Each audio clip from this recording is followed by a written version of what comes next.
want to thank Dr. Ernest Kwamina Addison for his excellent remarks and for his contributions as chairman of the IMF's Board of Governors. Reflecting on the dramatic change in the world over the last year, I paid a visit to Bretton Woods in New Hampshire, where 44 men signed our Articles of Agreement in 1944.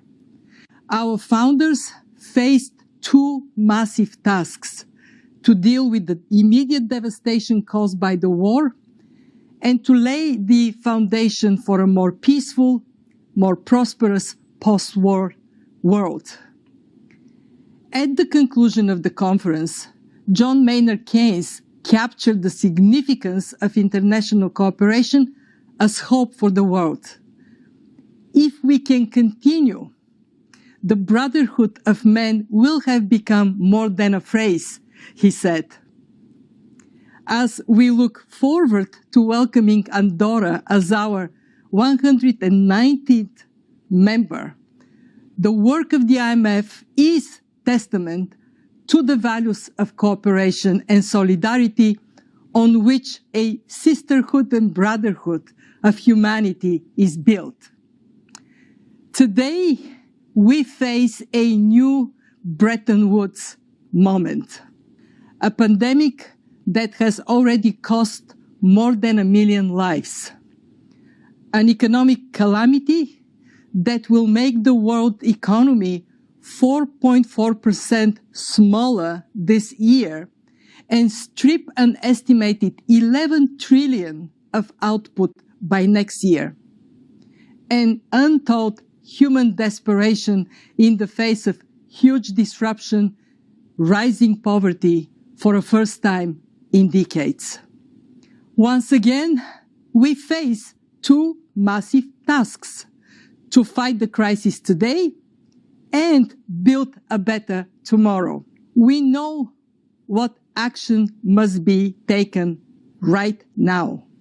A durable economic recovery is only possible if we beat the pandemic. Health measures must remain a priority. I urge you to support production and distribution of effective therapies and vaccines to ensure that all countries have access. I also urge you to continue support for workers and businesses until a durable exit from the health crisis. We have seen global fiscal actions of 12 trillion. Major central banks have expanded balance sheets by 7.5 trillion. These synchronized measures have prevented the destructive macro-financial feedback we saw in previous crises. But almost all countries are still hurting, especially emerging market and developing economies. And while the global banking system entered the crisis with high capital and liquidity buffers, there is a weak tail of banks in many emerging markets. We must take measures to prevent the buildup of financial risks over the medium term. We face what I have called a long ascent for the global economy, a climb that will be difficult, uneven, uncertain, and prone to setbacks. But it is a climb up, and we will have a chance to address some persistent problems: low productivity, slow growth, high inequalities, a looming climate crisis. We can do better than build back the pre-pandemic world. We can build forward to a world that is more resilient, sustainable, and inclusive. It is obvious that we are in the midst of the most severe crisis the world has experienced since World War II. 75 years ago, countries and people came together to shape the post-war global order, which brought us decades of peace, increased global cooperation, and prosperity to hundreds of millions of people around the world. The COVID-19 crisis has shown us that our old systems are not fit anymore for the 21st century. It has laid bare the fundamental lack of social cohesion, fairness, inclusion, and equality. Now is the historical moment, the time, not only to fight severe virus, but to shape the system for the need for the post-corona era. We have a choice to remain passive, which would lead to the amplification of many of the trends we see today: polarization, nationalism, racism, and ultimately increased social unrest and conflicts. But we have another choice. We can build a new social contract, particularly integrating the next generation. We can change our behavior to be in harmony with nature again. And we can make sure that the technologies of the fourth industrial revolution are best utilized to provide us with better lives. In short, we need a great reset. Now, let me first of all, of course, begin by wishing you all a Happy New Year. I guess it's still time to do that, given that we are just exactly halfway through between our Western New Year and the Lunar New Year, which will loom in a few weeks' time. I think it's also appropriate to wish ourselves a Happy New Year, given what I would like to talk to you about, which has to do with the global economy and what we should expect for 2014. Now, I'm going to test you numerology skills by asking you to think about the magic 7. Okay? Most of you will know that 7 is quite a number in all sorts of themes, religions, and I'm sure that you can compress numbers as well. So, if we think about 2014, all right, I'm just giving you 2014, you drop the 0, 14, 2 times 7. Okay, that's just by way of example, and we're going to carry on. So 2014 will be a milestone and hopefully a magic year in many respects. We must seize this new Bretton Woods moment. How? I see 3 imperatives. First, the right economic policies. What was true at Bretton Woods remains true today. Prudent macroeconomic policies and strong institutions are critical for growth, for jobs, for improved living standards. One size does not fit all. Policies must be tailored to individual country needs. Support remains essential for some time. Withdrawing it too early risks grave and unwarranted economic harm. The stage of the crisis will determine the appropriate shape of this support, generally broader early on and more targeted as countries begin to recover. Strong medium-term frameworks for monetary, fiscal, and financial policies, as well as reforms to boost trade, competitiveness, and productivity, can help create confidence for policy action now, while building much-needed resilience for the future. That includes keeping a careful watch on risks presented by elevated debt. Unless it's more money than ever, being printed at a rate faster than ever by the world's largest money printer during the middle of a freak out. Then you don't follow the money, then you just freak out, right? Wrong. We're going to follow the money here. I'm talking about the Federal Reserve, and I'm talking about the Federal Reserve's balance sheet. Don't worry if you don't know what the balance sheet is. We are going to walk through it here. We are going to follow the money. Now, 2 weeks ago, the Federal Reserve's balance sheet was sitting at $4.3 trillion. It then added $360 billion to its balance sheet. Printed that money out of thin air. Don't get caught up on that. It is a bank of issue. That is what it does. It creates money from thin air just like commercial banks do, as we saw in my last video several eons ago. The Federal Reserve created $360 billion and added it to its balance sheet 2 weeks ago. It then turned around and printed another $590 billion and added that to its balance sheet. The 2-week total added to the balance sheet was $940 billion. The previous 2-week high, $510 billion during the height of the financial crisis after the collapse of Lehman Brothers in 2008.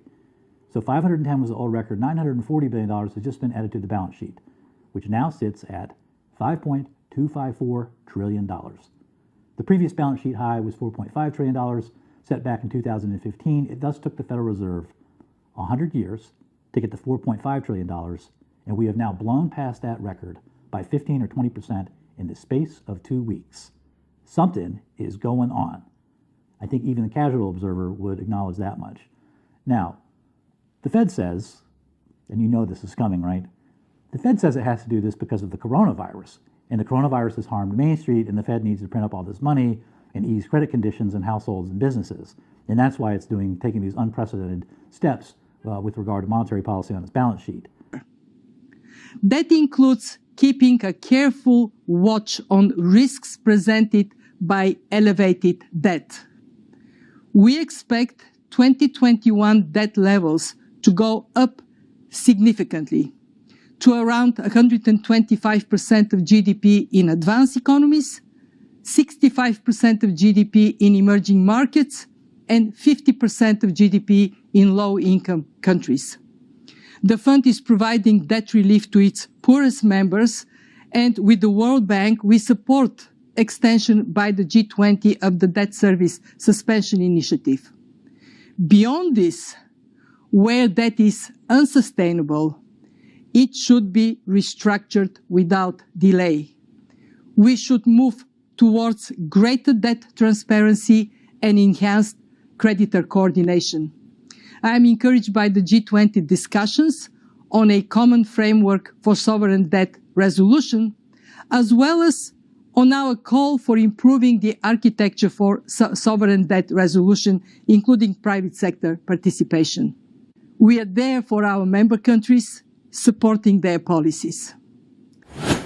Inclusion and equality. Equal, inclusive, and sustainable. Sustainable. More inclusive. More inclusive. More inclusive. Financial inclusion. Sustainable. Equal footing. Sustainable. Equal. Sustainably. Sustainable, a more sustainable path. More sustainable and more inclusive. Sustainable. A sustainable economy. Sustainability. More sustainable. Sustainability, sustainable development goals. Sustainable, more inclusive world.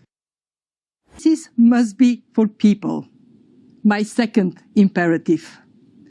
To reap the full benefits of sound economic policy, we must invest more in people. That means protecting the vulnerable. It also means boosting human and physical capital to underpin growth and resilience. COVID-19 has underscored the importance of strong health systems. Rising inequality and rapid technological change demands strong education and training systems to increase opportunity and reduce disparities. Accelerating gender equality can be a global game changer. For the most unequal countries, closing the gender gap could increase GDP by an average of 35%. And investing in our young people is investing in our future. They need access to health and education, and also access to the internet, because that gives them access to the digital economy, so critical for growth and development in the future. Expanding internet access in sub-Saharan Africa just by 10% of the population could increase real per capita GDP growth by as much as 4 percentage points. Digitalization also helps with financial inclusion as a powerful tool to help overcome poverty. Just as the pandemic has shown that we can no longer ignore health precautions, we can no longer afford to ignore climate change. My third imperative. We focus on climate change because it is macrocritical, posing profound threats to growth and prosperity. Because it is macrocritical, posing profound threats to growth and prosperity. It is also people critical and planet critical. In the last decade, direct damage from climate-related disasters adds up to around $1.3 trillion. If we don't like this health crisis, we will not like the climate crisis one iota. Our research shows that with the right mix of green investment and higher carbon prices, we can steer toward zero emissions by 2050, and we can help create millions of new jobs. We have a historic opportunity to build a greener world, also a more prosperous and job-rich one. At the very least, the fourth industrial revolution will place the robber barons in between every human interaction. This gives the robber barons a fee for every interaction and the power to approve or deny every human interaction.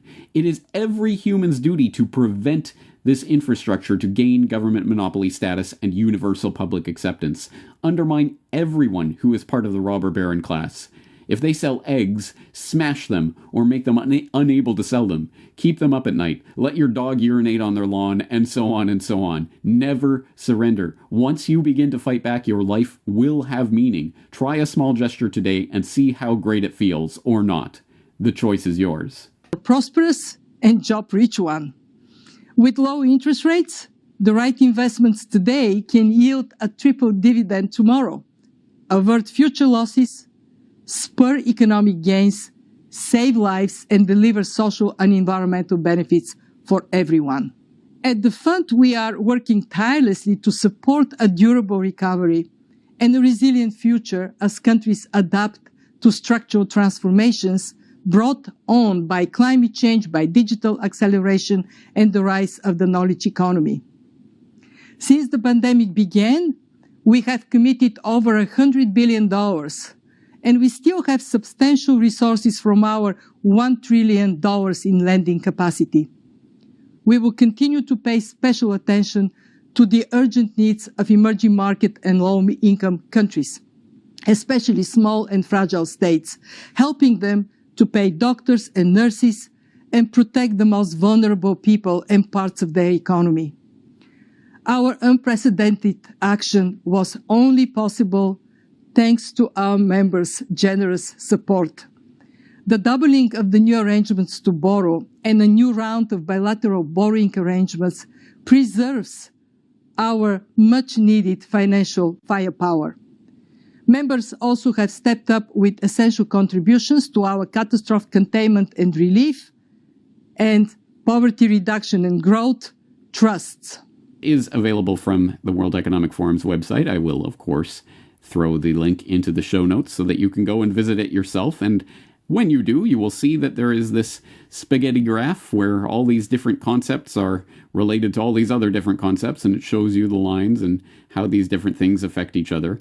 And around the node of COVID-19, you can see all of the different things that are directly and then indirectly influenced by this global crisis that we're living through. And in that inner circle, we see the media's role during COVID-19, response and recovery, COVID-19's workforce impact, avoiding COVID-19 infection and spread, finding a vaccine, COVID-19's impact on trade, COVID-19's impact on travel, and COVID-19's impact on financial markets. But then in the larger ring, you see all of these different areas that are in some way affected by these COVID-19 wrought transformations, like transformation of behavioral science, or inclusive design, international security, institutional investors, oil and gas, private investors, US, geopolitics, aerospace, Switzerland, migration, European Union. Again, going all the way around the circle into all of these other things, all the way over to corporate governance, internet governance, global health, global governance, human rights, values, all of these things. And this map shows you how all of these things are related. So you can click on any one of these nodes and you can see how it relates to all of the other nodes that it is connected to. And it will also bring up all of the information, all the different publications, videos, and data related to that node. So if you click on the media's role during COVID-19, you will see that it's connected to global governance and human rights and values and all of those things. And on the side, you'll see the different publications, the different mainstream, of course, World Economic Forum connected types of Scientific American and The Conversation and MIT Technology Review and these other publications that have been collected around that subject, And when you start, and I do suggest you, if you haven't done so, that you go to this page and just click around on it a little bit, just to get a sense of the scope and the scale of the transformation that's taking place here. And it is important to note that although some zero research YouTubers were initially putting out that this this entire COVID-19 transformation map was just created in the last month. And can you believe they did all this work in a month? This is clearly a coordinated agenda. Well, no, actually, this transformation map has been around since 2017. You can go to the World Economic Forum website and read about it. You can even watch their little YouTube video introducing transformation maps from 2017, where they showed all of this laid out.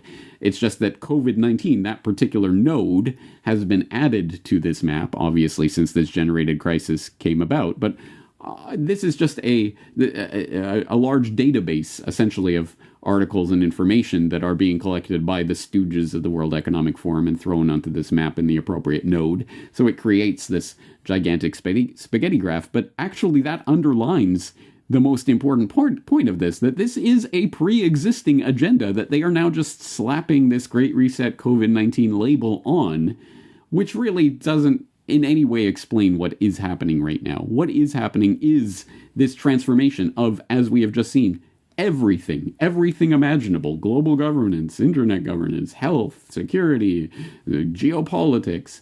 All of these different things are right now being transformed, again, in the name of this COVID-19, but it doesn't matter. So we are not talking about a reset. We are talking about a transformation. And specifically, what kind of transformation? We are talking about a revolution. This has allowed us to support our low-income members with debt relief and to triple our concessional lending. We are engaging with members to further boost our concessional lending capacity, to adapt our lending toolkit, and to increase support for capacity development. IMF staff, working day and night, have been magnificent in this crisis. My sincere thanks to them and to my management team. And my deep appreciation to our executive directors. They have been there every step of the way over the past 6 months. This is an historic moment. We have in this past year made great progress in ending the long era of conflict and Cold War. We have before us the opportunity to forge for ourselves and for future generations a new world order, a world where the rule of law, not the law of the jungle, governs the conduct of nations. When we are successful, and we will be, we have a real chance at this new world order, an order in which a credible United Nations can use its peacekeeping role to fulfill the promise and vision of the UN's founders.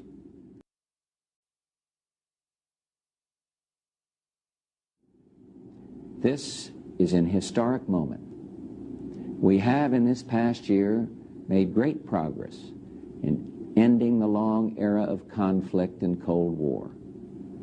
We have before us the opportunity to forge for ourselves and for future generations a new world order, a world where the rule of law, not the law of the jungle, governs the conduct of nations. When we are successful, and we will be, we have a real chance at this new world order, an order in which a credible United Nations can use its peacekeeping role to fulfill the promise and vision of the UN's founders.